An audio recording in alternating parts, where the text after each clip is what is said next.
Bismillahirrahmanirrahim.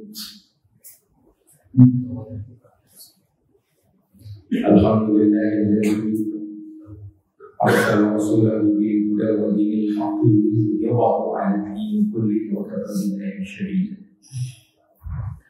Wassalatu wassalamu ala Muhammadin asyrafil anbiya'i nabiyil mustafa wa ala alihi wa sahbihi wa tabi'in wa tabi'it tabi'in wa man tabi'ahum bi ihsanin wa ala man tabi'ahum bi ihsan. Amma ba'du fa ya ayyuhal muslimun hayyakum bihadil Islam. Assalamualaikum warahmatullahi wabarakatuh. Waalaikumsalam.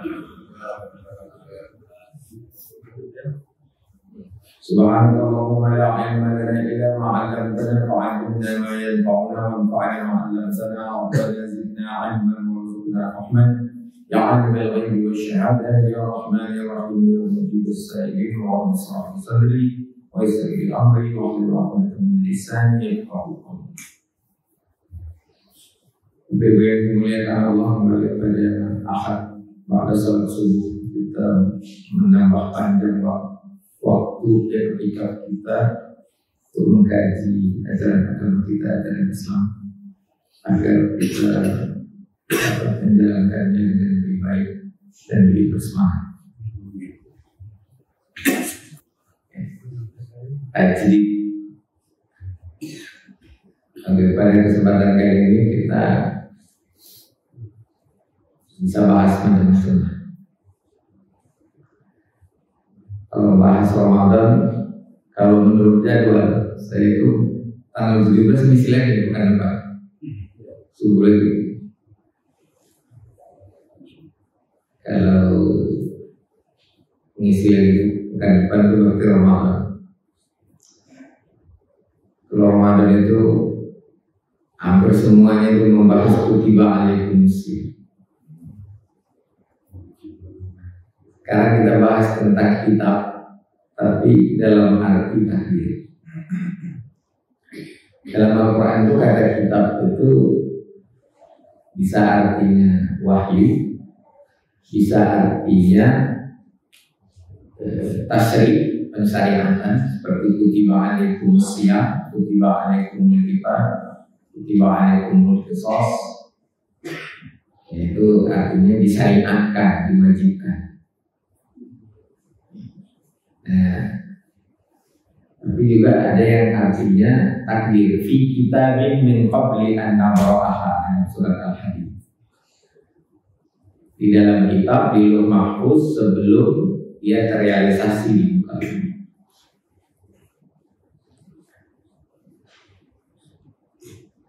Dan salah satu rukun iman itu yang terakhir adalah beriman pada qada dan qadar.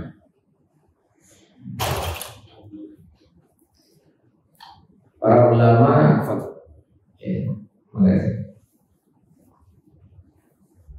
dalam membahas takdir ini mengaitkannya dengan 4 hal. Jadi takdir itu ada 4 hal yang terkait dengan takdir.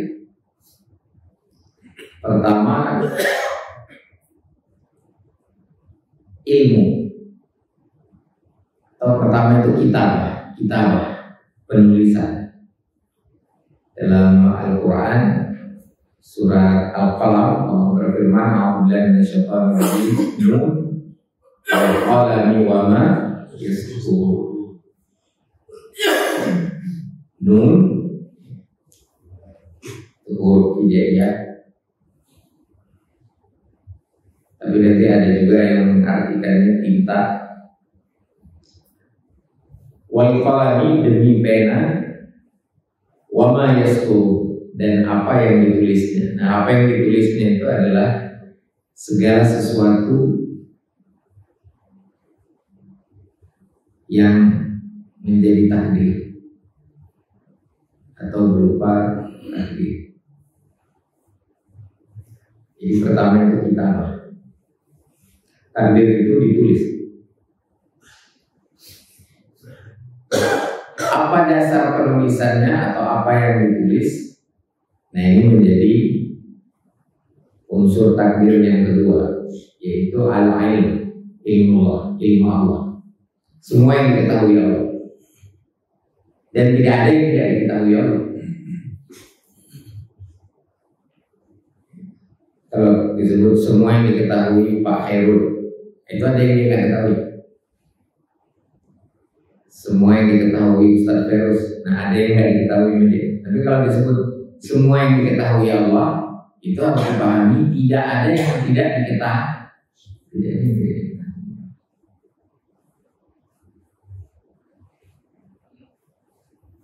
Itu yang kedua.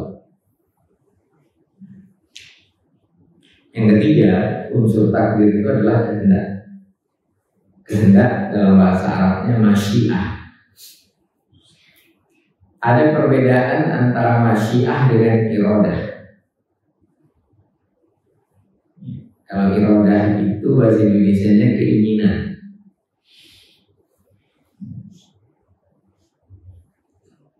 Iradah itu terkait sama ridho. Kalau masyiah dia tidak terkait dengan ridho. Artinya begini,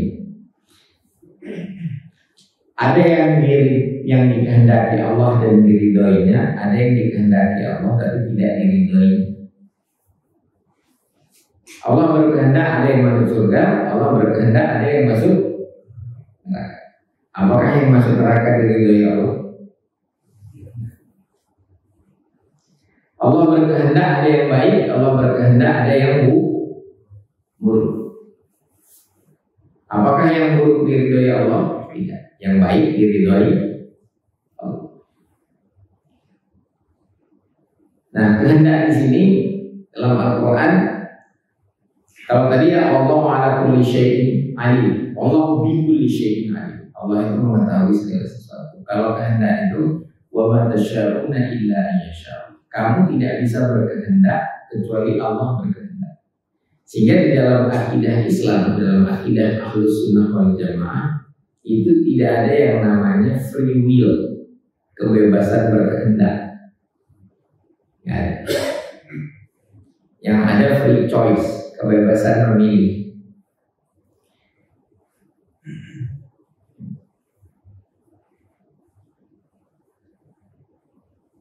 Di dalam Al-Quran Allah berfirman, wahadaina as-sabil, kami menunjukkan kepada manusia itu petunjuk, imma syakirah wa imma kafurah. Nanti ada yang mensyukuri hidayah petunjuk itu, ada yang mengkufuri. Yang mengkufurinya jadi kafir karena tidak mensyukuri nikmat hidayah itu. Dalam ayat lain dikatakan faman syaa'a falyu'min wa man syaa'a falyakfur.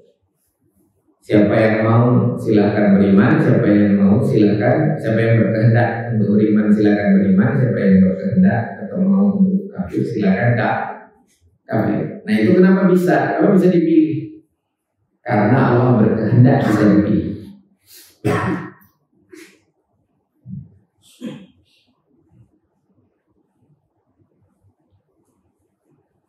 Nah, sampai di sini kemudian nanti kehendak Allah itulah yang menjadi sunnatullah. Misalnya ada bangunan terdiri dari 20 lantai.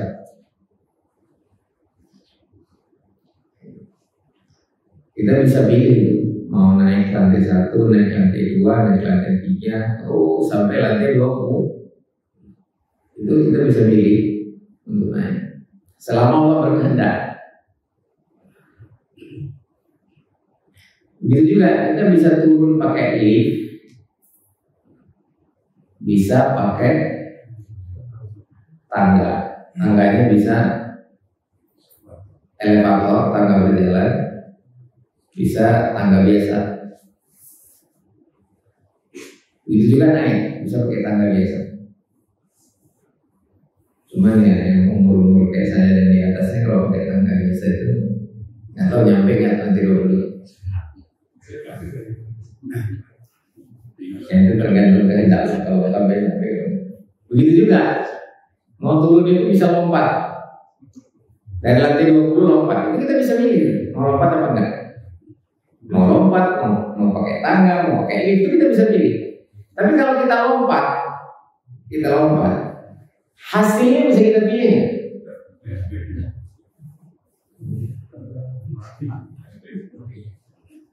Nah itu yang disebut kehendak Allah menjadi sunatullah. Ada sunatullahnya Pak. Kalau naik tangga 20 lantai itu ada akibatnya. Turun dari lantai 20 dengan melompat langsung gitu, terjun bebas bukan terjun payung. Nggak pakai payung. Nah itu ada akibatnya kan? Akibatnya bisa kita pilih. Ada sunatullah di situ.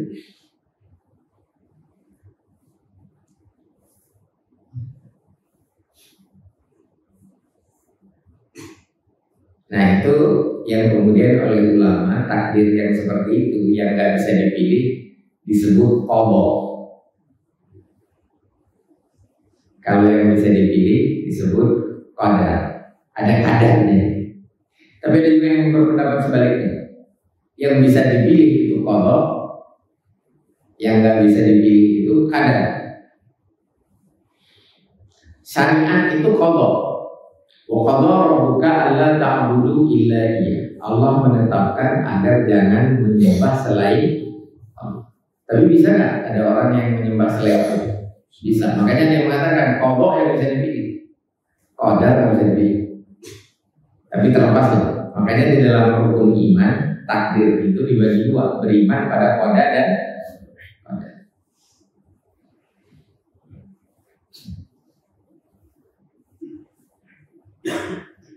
Kalau ditanya siapa yang menang pilpres kemarin? 01. Pak Ja'far sama saya pengennya 01.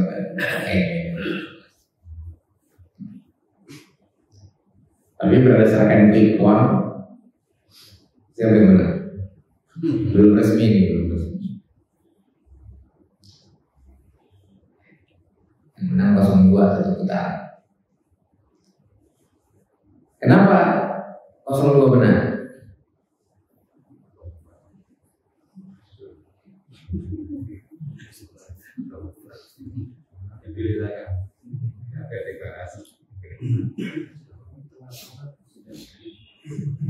Nah, kalau ditanya kenapa itu, kata kenapa itu bisa dua. Bisa dalam arti purpose, tujuan, tapi juga bisa artinya motif. Kenapa dalam arti untuk apa? Kenapa makan? Supaya kenyang, ya kan gitu kan? Nah itu purpose namanya, tujuan, pertanyaan tentang tujuan. Tapi bisa juga sebab. Kenapa sakit? Apa sebabnya dia sakit? Nah tadi pertanyaan kenapa 02 menang itu menanyakan sebab. Nah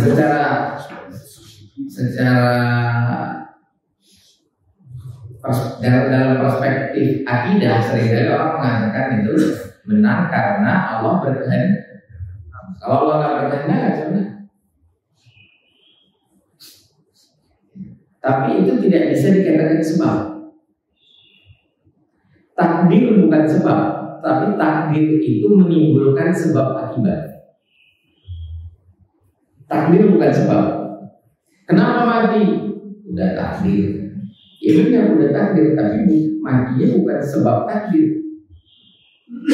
Takdirnya menimbulkan sebab akibat. Sebabnya apa orang mati? Banyak. Sakit, tua, jatuh,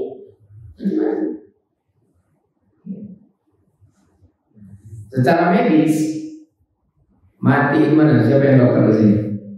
Dokter Pak. Secara medis itu mati itu didefinisikan sebagai berhentinya batang otak. Maka hukuman mati yang paling bagus dan paling tidak menimbulkan rasa sakit itu pacung. Putus, nggak ada rasa itu. Kalau tembak, masuk rasa tuh sakit. Kalau nggak percaya sekarang itu.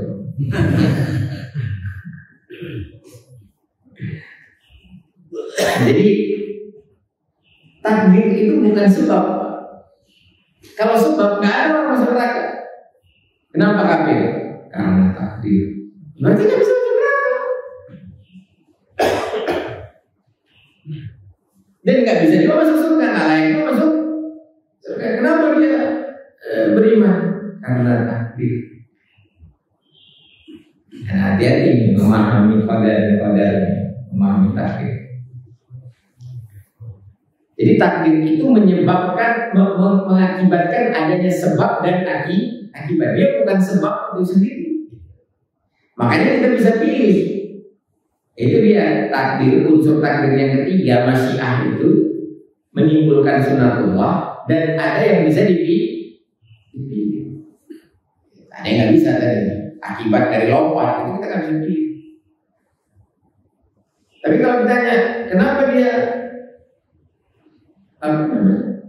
meninggal setelah lompat dari lantai 20, macam-macam, karena kepalanya terbentur atau jantungnya berhenti duluan di atasnya begitu lompat gitu udah berhenti dulu.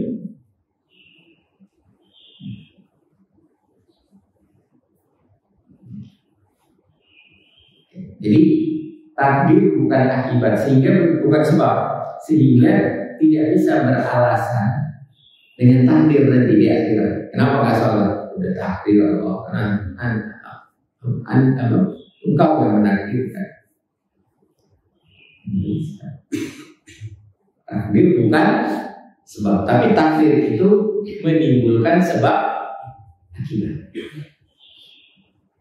Bahasa maka ikuti sebab akibat. Ini menjadi jalan yang bisa dipilih. Yang terakhir, yang keempat, unsur takdir itu adalah qudrah. Qudrah qudrah dalam kuasa. Bahasa Indonesia kuasa ini kalau diterjemahkan ke bahasa Arab bisa dua, bisa qudrah, bisa al-mulk. Qulillahumma malikal mulk. Mulk juga kuasa. Kuasa dalam arti kekuasaan. Kalau qudrah ini dalam arti kekuatan. Nah, kaidahnya tidak ada yang tidak bisa dilakukan oleh Allah. Itu dia qudrah kaidahnya. Yang tidak bisa dilakukan.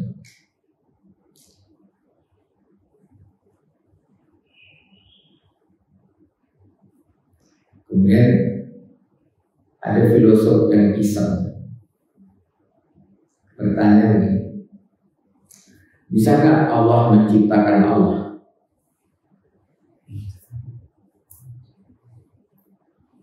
Gimana jawabnya? Sandi, Jafar gimana jawabnya? Bisakah Allah ada yang lebih iseng lagi dalam bukan bisa menciptakan. Bisakah Allah menciptakan sesuatu yang lebih berkuasa dari dia?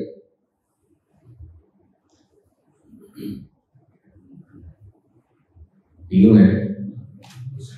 Kalau dibilang nggak bisa, berarti Allah tidak maha. Kalau dibilang bisa, berarti ada yang lebih berkuasa dari dia. Itu pertanyaan yang salah, Pak. Pertanyaannya melanggar logika. Karena jawab dulu ini, adakah yang diciptakan itu bisa lebih berkuasa dari yang menciptakan? Bisa. Maka pertanyaan, bisakah Allah menciptakan yang lebih berkuasa? Itu pertanyaan yang salah, jadi harus dijawab.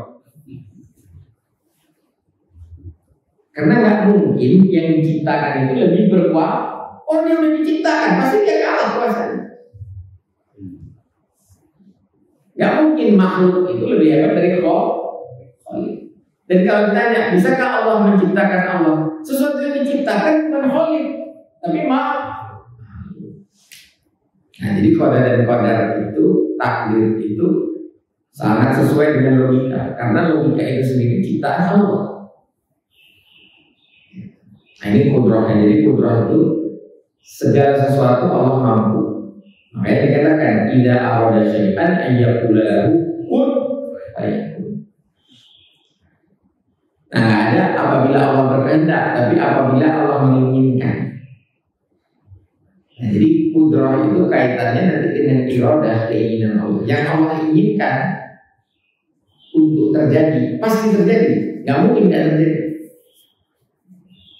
Tapi yang Allah kehendaki, nah itu diserahkan Allah kepada makhluk.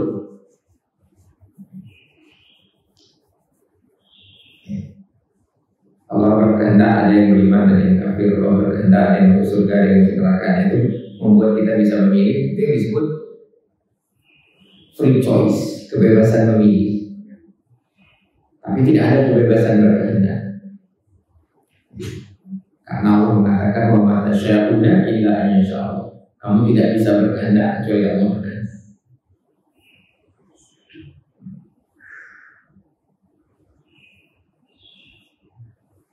Jadi kehendak manusia di bawah kehendak Allah.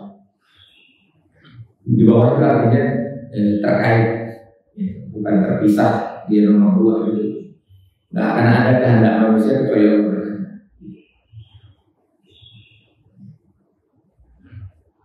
Tapi iradah manusia itu bisa berbeda sama iradahnya Allah. Allah pengen kita ini semua beriman, maka Allah turunkan kita, utus Nabi. Itu keinginan Allah. Maka dia kasih petunjuk. Tapi manusia bisa berkeinginan untuk tidak mengakui, tidak mengimani kitab dan tidak mengimani Rasul. Nah, kalau iradah itu iradah manusia bisa tidak sama dengan iradah Allah. Tapi kalau kehendak nggak bisa, manusia tunduk pada kehendak.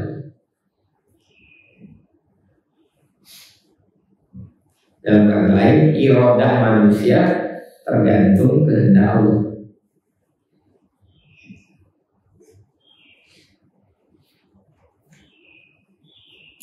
Jadi 4. Pertama apa deh? Kitabah, Nun wal qalam wa ma. Kedua ilmu. Wallahu bi kulli syai'in alim. Semua yang ditulis Allah itu yang dia ketahui dan tidak ada yang tidak diketahui oleh Allah. Yang ketiga masyiah, kehendak Allah. Kehendak manusia tunduk pada kehendak Allah. Tapi tidak semua yang Allah kehendaki Allah ridhoi. Ada yang Allah tidak ridhoi, tapi diinginkan oleh manusia. Nah, itu namanya iradah manusia. Iradah Allah untuk terjadi pasti terjadi. Iradah untuk terjadi ya. Idza arada syai'an ayyaqula lahu kun. Itu keinginan untuk terjadi pasti terjadi.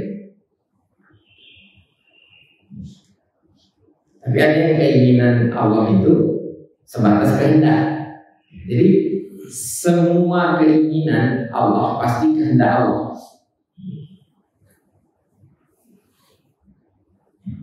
Dan yang terakhir kudrah. Allah mampu merealisasikan segala sesuatu. Tidak ada yang tidak mampu. Allah tidak mampu. Nah, kalau ada yang bertanya, mampukah Allah menciptakan yang lebih berkuasa? Gak usah dijawab. Kenapa? Pertanyaannya bertentangan sama logika. Pertanyaan sama. Gak ada yang diciptakan itu lebih berkuasa daripada yang menciptakan. Jawab. Jadi yang nanya itu tanya dulu ke dia. Ada nggak yang diciptakan itu lebih berkuasa dari yang menciptakan? Mungkin nggak? Nggak usah tanya ada. Mungkin. Secara logika. Nah mungkin. Maka pertanyaannya salah. Nah kemudian yang sering ditanyakan orang itu, ini yang paling saya bingung terkait takdir. Pertanyaan yang paling sering muncul, Ustaz, kalau ada orang udah berusaha keras belajar dengan rajin, tapi nggak lulus ujian, atau sudah bekerja keras tapi rezekinya sedikit, itu takdir bukan Ustaz?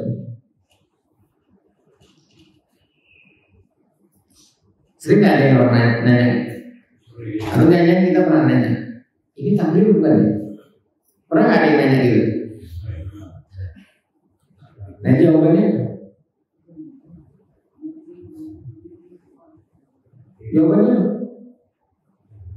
jawabannya pertanyaan. Emangnya ada yang bukan takdir? Apa yang bukan takdir? Saya begini ini takdir. Kalau nggak takdir nggak bisa begini.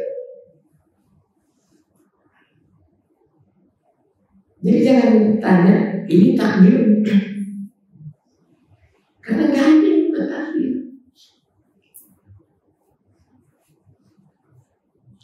Tapi takdir itu bukan sebab. Dia platform sebab akibat. Platformnya nih, bukan sebabnya itu sendiri. Dia platform sebab akibat takdir. Karena kalau takdir itu dianggap sebab, maka tidak mungkin masuk surga atau masuk neraka. Karena kalau tanya kenapa kafir? Udah takdir, sebab takdir Allah. Nyalahin Allah namanya.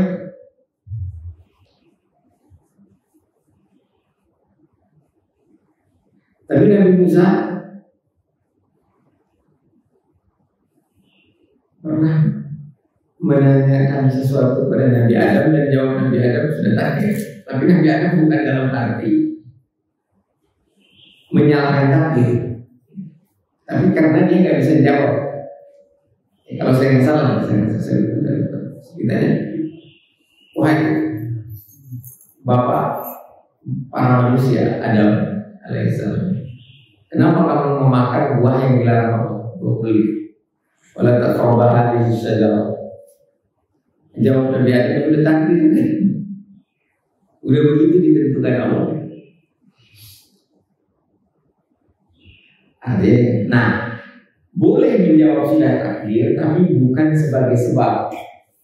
Takdir dalam arti nasib. Nah, apa hubungan takdir dengan nasib? Nasib itu takdir yang sudah terrealisasi. Nasib dalam bahasa Arab, nasib itu artinya bagian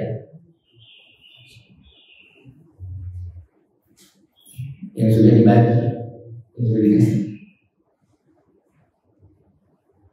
Jadi kalau ada yang menang, ada yang kalah, itu nasib. Nah kalau kita sebut itu sudah takdir, harus dalam arti sudah nasib. Itu boleh. Karena itu adalah takdir yang sudah kerja, dan itu lebih dalam rangka karena kita nggak mampu atau tidak tahu jawaban sebab akibatnya. Jadi kalau tanya kenapa dia meninggal, kita nggak tahu sebab akibatnya, ya kita bilang aja sudah takdir. Tapi bukan berarti kita menyalahkan takdir atau melimpahkan tanggung jawab kepada Allah sebagai qadir. Sebagai qadir, nggak boleh menyalahkan Allah. Nah, jadi kalau ada yang nanya ini takdir atau bukan, maka jawabannya ya takdir. Nggak ada yang bukan. Kita hadir di sini, ya takdir Allah. Kalau enggak, cuma nanti takdir itu bisa dalam arti kehendak, bisa dalam arti kuasa Allah, bisa dalam arti nasib yang sudah kita terima. Maka lebih bagus sebenarnya sebut ya udah nasibnya begitu. Tapi setelah kerja, kalau sebelum terjadi nggak tahu. Tapi boleh nggak jawab begini? Ustaz, kira-kira nanti Ustaz masuk surga atau masuk neraka? Saya akan jawab, insya Allah masuk surga. Kalau dalam konteks koda dan koda, ada nggak yang tahu dia itu masuk surga atau masuk neraka? Ada nggak yang tahu kapan mati? Ada nggak yang tahu berapa jumlah rezeki yang bakal dia peroleh? Tapi boleh kita mengatakan, kalau ditanya kira-kira masuk surga atau masuk neraka? Nah boleh nggak mengatakan kayaknya saya akan masuk neraka ya? Nah boleh. Nah, itu kaitannya dengan optimisme. Setiap orang beriman wajib optimis masuk, bukan mendahului takdir. Ini optimis.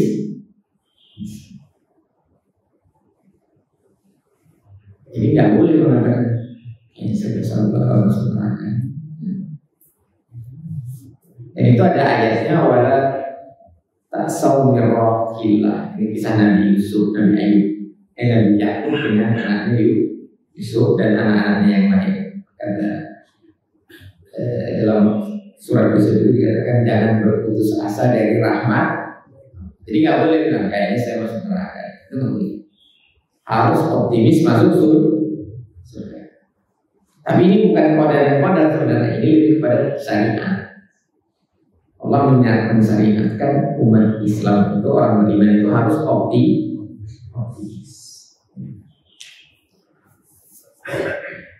Optimis aja dulu, nanti nasibnya gimana terserah. Optimis aja, 01 menang, mau banyak orang optimis. Tapi nanti hasilnya apa ya terserah. Dan ditentukan oleh Mahfuz itu siapa yang bakal jadi Presiden Republik Indonesia. Siapa nanti yang bakal jadi Presiden Republik Indonesia? Berdasarkan pemilu 2024 kemarin tanggal 14.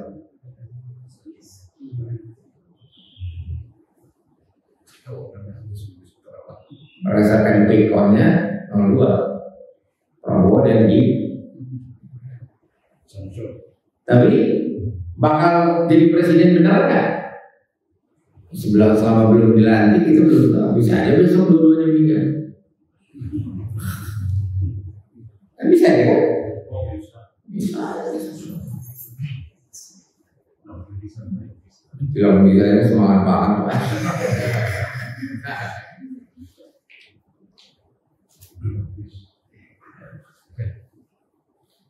Optimis Pak.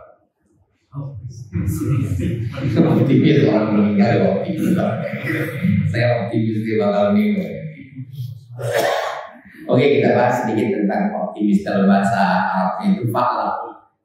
Dalam sebuah hadis Rasulullah bersabda, "Ajabatni fa'la." Itu hadis biasa atau hadis kursi, saya lupa nanti saya cek.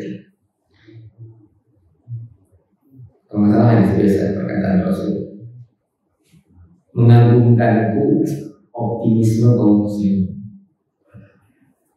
Orang muslim itu kalau dapat nikmat dia bersyukur, kalau dapat musibah dia nah itu yang disebut optimis. Karena dua-duanya menghasilkan surga. Syukur dan sabar itu menghasilkan surga, maksudnya bakal masuk surga.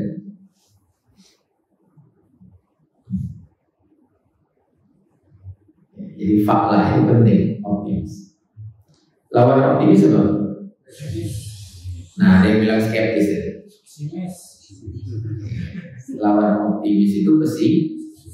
Kalau skeptis itu terhadap sesuatu di luar kita. Kita optimis masuk surga, nggak boleh pesimis.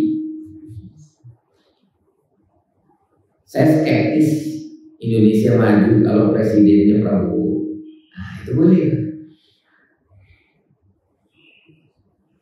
Karena kalau pesimis itu ke diri kita, kalau skeptis di luar kita. Saya skeptis dengan sistem pemilu bisa menghasilkan presiden yang baik. Tapi saya optimis, saya bisa berusaha untuk itu. Kita harus optimis. Nggak dapat tahun ini, 5 tahun lagi. Nah jadi takdir itu memang ujungnya nasib, tapi dia kalau kita beriman, kita itu harus optimis. Jadi orang yang beriman pada qadar itu pesimis atau optimis? Harus optimis. Yang kedua, karena optimis akan berikhtiar. Jadi kalau beriman pada qadar itu berikhtiar. Nah, ikhtiar itu kurang lebih membongkar takdir menjadi nasib.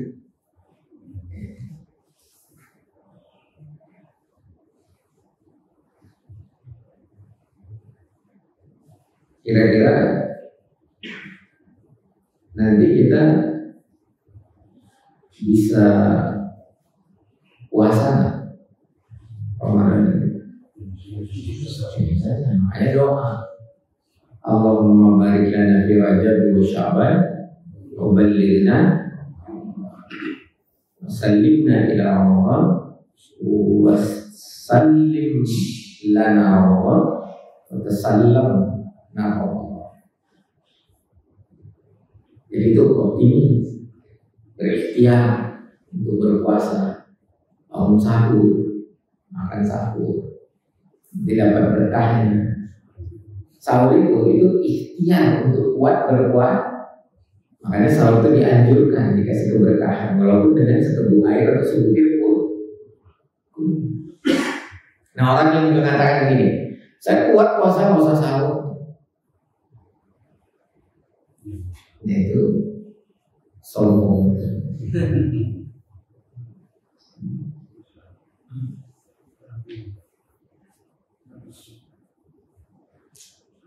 Jadi beda optimis sama sombong. Tapi kalau insya Allah saya akan masuk surga, itu optimis. Insya Allah saya kuat puasa, itu optimis.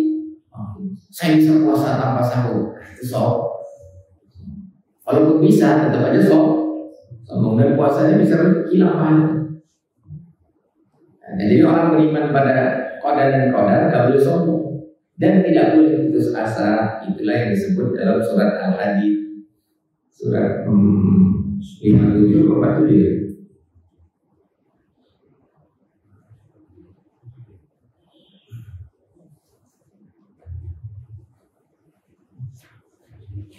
Ayat 22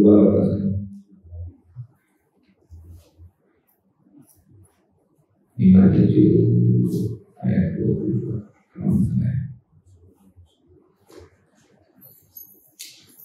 Ya, 22-23 yang menegaskannya. Auzubillahi minasyaitonir rajim. Baca dari 22 ya. Auzubillahi minasyaitonir rajim. Ma asaba min musibatin fil ardi wala fi anfusikum illa fi kitabin min qabli an nabraha. Tidak ada satupun yang menimpa berupa musibah di bumi ini dan juga pada diri kalian illa fi kitabin, kecuali sudah ditulis di lauh mahfuz, sudah ditakdirkan min qabli an nabraha, sebelum dia terrealisasi. Inna dzalika 'ala Allah yasir, sesungguhnya yang demikian itu mudah. Ini kudrah. Yasir itu kudrah, mudah, nggak bisa segala gampang ini betul. Dikailah tak saw ala ma fatakum, agar kamu, nah iman pada qadar dan qadar ini tujuannya supaya jangan putus asa atas apa-apa yang fatakum, luput dari kalian. Udah kerja tapi nggak dapat, udah kampanye, udah berusaha, mendukung kerjaan, jadi putus asa. Tak saw bima fatakum, wala tafrahu bima atakum, dan agar kamu jangan terlalu bangga atas yang kamu dapat. Kalau Allah nggak berkehendak, nggak bisa dapat. Jadi jangan sombong, ini benar-benar karena saya, seperti Qaul. Makanya harus katakan insya Allah. Seoptimis apapun nggak boleh mengatakan pasti, harus insya Allah. Wallahu la yuhibbu kulla mukhtalin fakhur. Allah tidak menyukai orang yang sombong dan membanggakan diri. Mukhtal, sombong, membanggakan diri itu kalau bukan karena saya.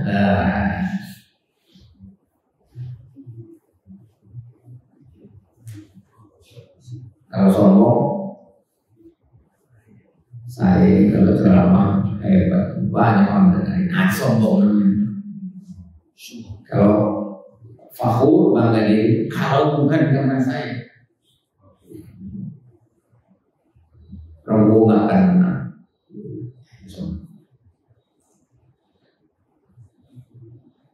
Demikian kurang lebih. Sebelumnya kalau ada yang mau didiskusikan,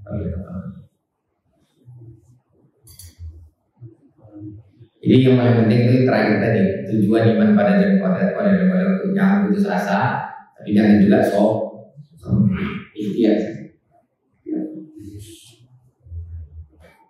Optimis, ya. Optimis sama ikhtiar itu satu paket. Orang yang nggak optimis pasti nggak mau berikhtiar. Orang pesimis. Ngapain kau rajin-rajin bang? Gaji lo nggak udah naik. Dan beda antara pesimis dengan skeptis. Cuman saya belum bisa menjelaskan lawan skeptisme. Karena sering juga orang mengatakan lawannya skeptis itu optimis. Padahal nggak, optimis itu lawannya pesimis. Kalau skeptis lawannya apa gitu?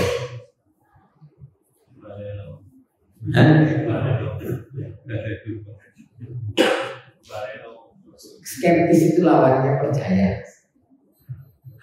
Percaya dalam arti siko, bukan iman.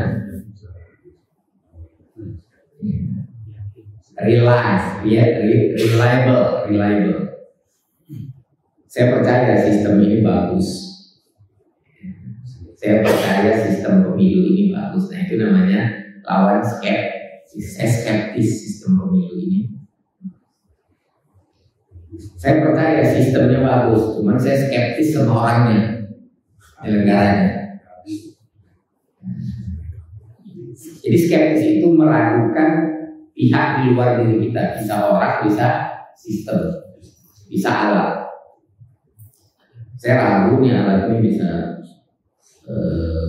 gunting ini bisa motong kawat gitu misalnya. Bukan, kalau saya pesimis ngomong ini, saya pesimis saya bisa gunting, nah itu saya pesimis. Kalau saya skeptis pada alat, itu beda. Ya. Orang beriman pada qadar dan qadar boleh skeptis, tapi tidak boleh pesimis. Gitu. Ya, silakan kalau misalnya mau lagi, silakan. Ya, Ustaz, kaitan antara tawakal. Oh iya, dulu dibahas ya. Tawakal, sabarut, kemudian moyo. Ya kan? Apa Pak? Moyo. Moyo itu ini yang buat di sini. Moyo. Pusing. Kan tadi apa tawakal terus? Ya, tawakal, tabaruk kepada Allah. Takarrub. Iya, moyo. Kan optimis. Ada kalanya kan kita udah ini sama istri bilang moyo amat sih.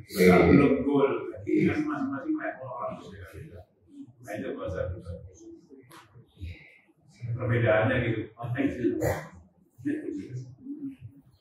Yang susah saya jawab tuh moyo.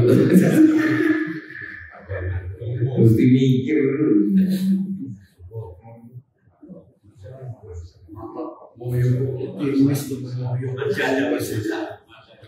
Iya, moyo itu artinya apa dulu? Apakah sungguh-sungguh menjaga wajahnya gitu kan?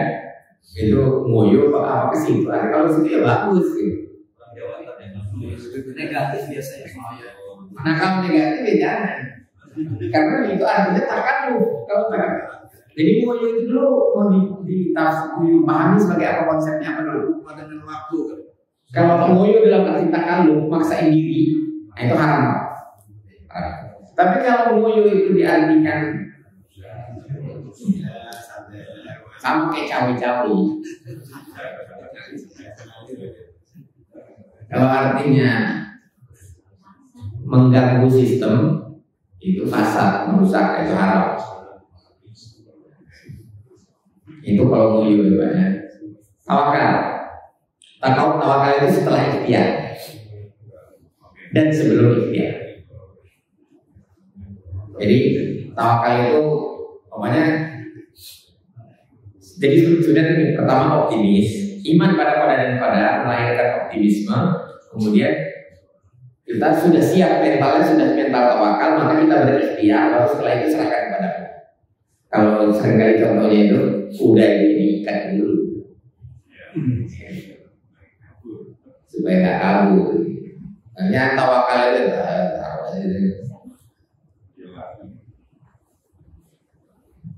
jadi ada upaya, ada usaha. Nah contoh ikhtiar itu adalah sa'inya Siti Hajar dari sofa ke Marwah mencari air buat anaknya dan buat dirinya. Nah itu jangan dibilang moyo. Kalau moyo sampai seperti kita sa'i itu ibadah moyo dong. Sa'i itu ada konotasi kontoknya. Ada konotasi bersungguh-sungguh mencari itu. Nah, itu sahyun. Sahyun. Kalau itu diartikan ngoyo berarti ibadah sahih itu ibadah ngoyo. Jangan gitu lah ya. Kalau ngoyo bahasa Jawa saya nggak gitu paham negatif atau positif. Kalau negatif ya berarti nggak bagus. Nah takarrub itu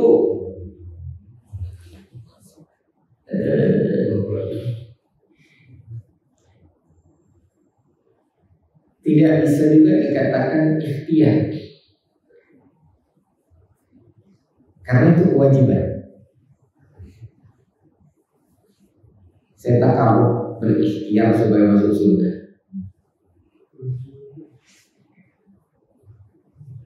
Takarrub itu kewajiban. Motif takarrub itu adalah meningkatkan hidayah dan takwa.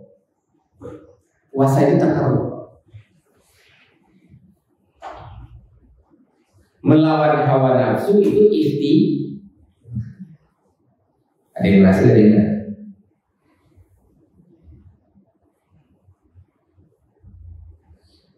Ya, jadi takarrub itu kewajiban. Dan takarrub itu setiap saat. Dan takarrub yang paling sederhana, paling gampang, paling mudah dilakukan setiap saat adalah zikir.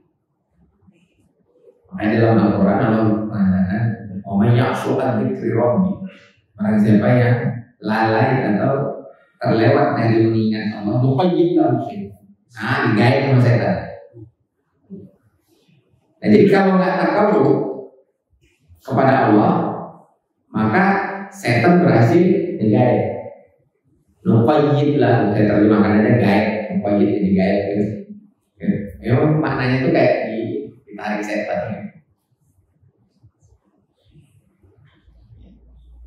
Jadi takarrub itu memang kewajiban. Dan itu bisa dipilih mau takarrub apa enggak. Itu syariat. Syariat itu bedanya dengan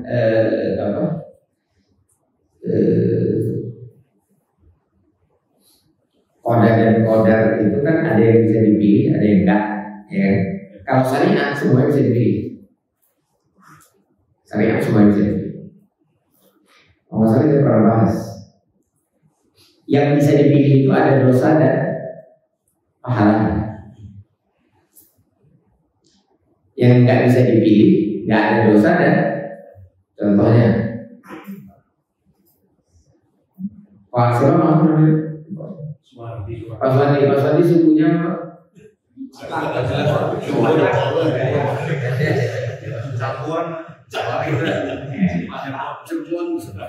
Itu kalau suku Jawa, suku Sunda campuran itu dosa apa enggak?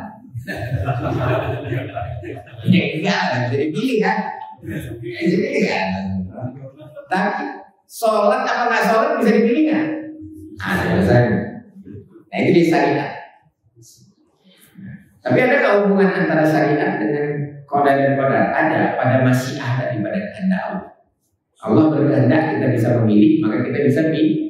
Allah berkehendak kita nggak bisa memilih, maka kita nggak bisa pilih. Contoh yang nggak bisa kita pilih akibat dari lompat dari lantai 2. Nah itu kan bisa dipilih akibatnya. Itu dari sunatullahnya. Nah itu juga kehendak Allah. Tapi mau lompat apa enggak bisa kita pilih. Kalau udah tahu akibat lompat itu mati, maka memilih lompat haram. Karena dulu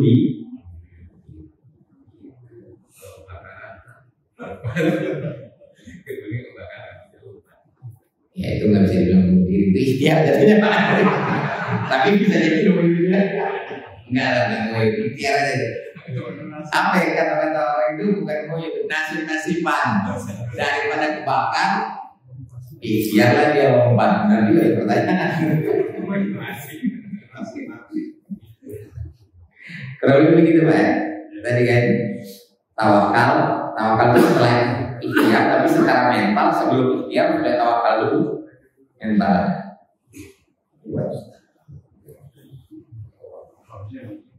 Ada lagi?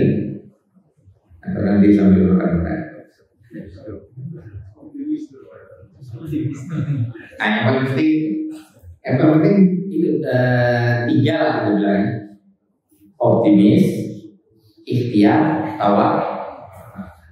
Itu iman pada qadar dan qadar itu wujudnya harus seperti itu. Kalau nggak itu imannya nggak benar gitu. Iman pada qadar dan qadar misalnya, ya udahlah ngapain sholat.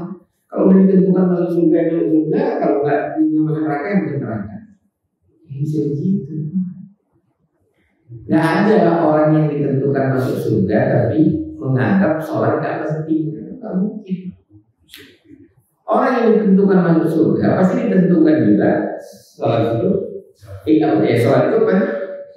Oh ada satu yang ada nggak yang bisa mengubah takdir? Nah ini kita bahas bulan depan ya. Karena memang ada hadis yang mengatakan tidak ada yang bisa mengubah takdir kecuali doa. Nah tapi bagaimana itu? Yang dimaksud takdir itu dulu. Kami sudah. Bisa nggak dengan doa 01 yang menang?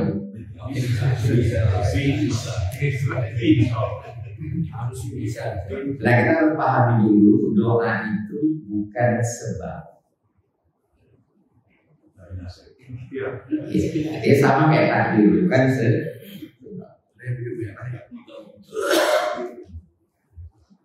Saya berdoa supaya saya sehat. Lalu saya sehat. Apa yang menyebabkan saya sehat? Bukan doa. Ikhtiar saya itu saya sehat, yaitu makan makanan yang bergizi, tidak berlebih. Nah, itu yang sebab akibat itu ya hukum alamnya itu bilang sebab akibat. Doa itu kewajiban. Doa itu takwa. Doa bukan ikhtiar. Bahkan ikhtiar harus disertai doa. Kalau nggak sombong. Nah itu orang barat ini ikhtiar tapi nggak ada doa. Yang orang kafir kan gitu. Orang yang tidak lagi beriman kepada adanya Allah, dia berikhtiar. Dia percayanya justru sama sains. Ya, tapi nanti doa mengubah takdir kita bahas pada kesempatan berikutnya. Kalau diingatin Pak pasti berarti ya.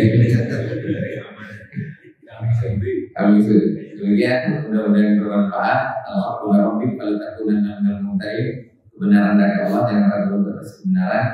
Apa yang kami sampaikan itu tidak terlepas dari kesalahan dan kekeliruan sebagai manusia.